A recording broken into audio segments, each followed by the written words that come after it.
Hello viewers, সবাই কেমন আছো? আশা করি সবাই ভালো আছো। আমি মমতা, আমার আরেকটি নতুন ভিডিওতে সবাইকে স্বাগত জানাচ্ছি।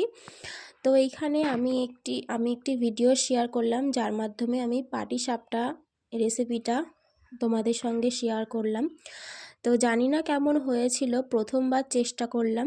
তো শীতকালে পিঠে পুলি দেখলেই তো লোভ হয়, আর করতেও ইচ্ছা করে, খেতেও ইচ্ছা করে, কিন্তু একটু কষ্ট হয় এইসব জিনিস করতে, বড্ড ঝামেলা লাগে। কিন্তু খেতে যখন ইচ্ছা হয়েছে, ঝামেলার কথা ভাবলে চলবে না, তাই বানিয়ে ফেলেছিলাম আজকে পাটিসাপটা। তো দেখো, এখানে একটু লাইটের প্রবলেম হতে পারে, কারণ আমার বাচ্চাটা পাশে থেকে সুইচ অফ করছে আর অন করছে, সেই জন্য এই লাইটিংটা এরকম হয়েছে। তো যাই হোক, তোমাদেরকে একটু রেসিপিটা বলে দিই। প্রথমে দেখো, নারকেল দেখতে পেলে। তো পাটিসাপটার মেন জিনিস হচ্ছে এই যে ব্যাটারটা গোলা, আর হচ্ছে নারকেলের পুরটা রেডি করা। আমি প্রথমেই বলে দিই যে পুর কিন্তু নারকেলেরই হতে হবে, এরকম কোনো কথা নেই।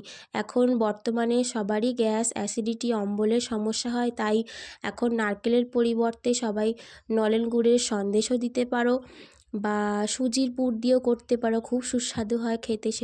সেটাও আমি খেয়েছি। তবে নারকেলেরটা মানে চিরাচরিত আগেভাবে চলে এসেছে, তো তাই এখন নারকেলেরটাই আমি করছি।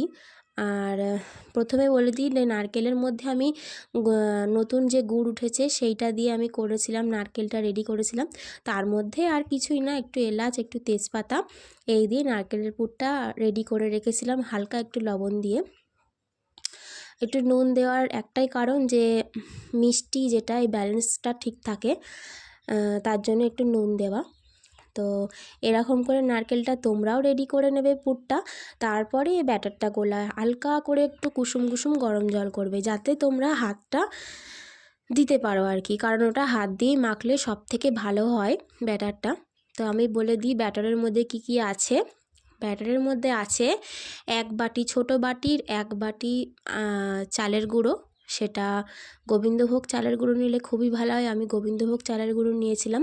আতপ চালের গুঁড়ো দিয়েও খুব ভালো হয়।